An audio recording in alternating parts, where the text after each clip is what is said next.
السلام عليكم متابعينا الكرام، وأسعد الله أوقاتكم. في هذا الفيديو سأقدم لكم وصفة لتبييض الأسنان. نعرف أن مشكلة إصفرار الأسنان تؤثر بالسلب على العديد من الناس، بحيث يحسون بالإحراج عند الابتسام، بحيث تظهر الأسنان صفراء وغير موحدة اللون وغير بيضاء. اليوم سأقدم لكم هذه الوصفة الرائعة التي لا تؤذي الأسنان وتعالج العديد من المشاكل، كما أنها تبيض الأسنان بشكل رائع جدا. لهذا الغرض سأحتاج إلى عشبة الخزامة، والتي سبق واستعملتها في الغسول الفموي السابق. سأحتاج إلى قشرة حامضة قمت بتجفيفها، يعني جافة مجففة. ثم سأحتاج إلى 5 أكباش من القرنفل أو المسمار. سأحتاج إلى عرق السوس قمت بتقطيعه، هذا هو عرق السوس، قمت بتقطيعه حتى يسهل طحنه. وسأحتاج إلى القليل من القرفة، يعني عود قرفة أو أطراف صغيرة كما تلاحظون. إذن لنمر إلى كيفية تحضير الوصفة. في مطحنة كهربائية سأقوم بطحن المكونات.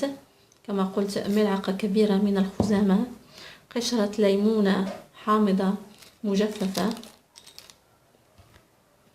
وسأحتاج إلى أعواد قرفة، سأحتاج إلى عرق سوس قمت بتقطيعه حتى يسهل طحنه، و5 أكباش من القرنفل.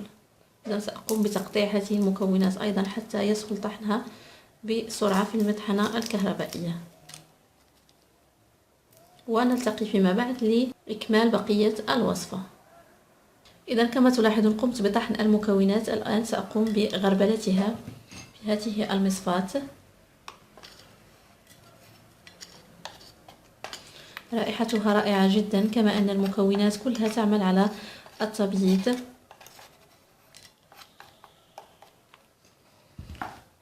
إذا نقوم بغربلتها حتى نحصل على مسحوق رطب.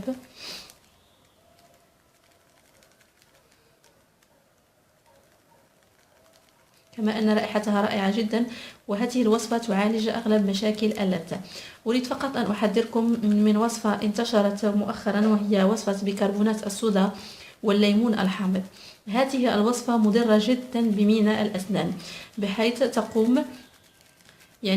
تقوم بأكل، إن شئنا أن نقول، أو بإزالة تلك الطبقة الواقية للأسنان، وتقوم بخربشة مينا الأسنان، وبالتالي تصبح أسنانكم عرضة للتسوس وللإصابة بالعديد من الأمراض، منها كذلك أنها تفقد كذلك لونها، وكما قلت الطبقة التي تحمي الأسنان.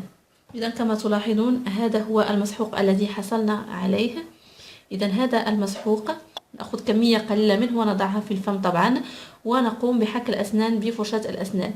كما يمكنكم أيضا إضافة القليل من الماء إلى كمية قليلة حتى نحصل على معجون، ونقوم بغسل أو فرك الأسنان به بالفرشاة. بالمداومة على هذا المسحوق ستلاحظون أن أسنانكم صارت بيضاء، وأن مشاكل اللثة قد أصبحت تخف، إضافة إلى رائحة رائعة جدا وإلى انتعاش كبير ستحصلون عليه بعد غسل أسنانكم بهذه الوصفة المبيضة. أتمنى أن تكون وصفة اليوم قد نالت إعجابكم. اشتركوا على القناة حتى يصلكم الجديد، ولا تنسوا زيارة صفحتنا على الفيسبوك مفتاح الحياة. وإلى اللقاء في وصفات قادمة.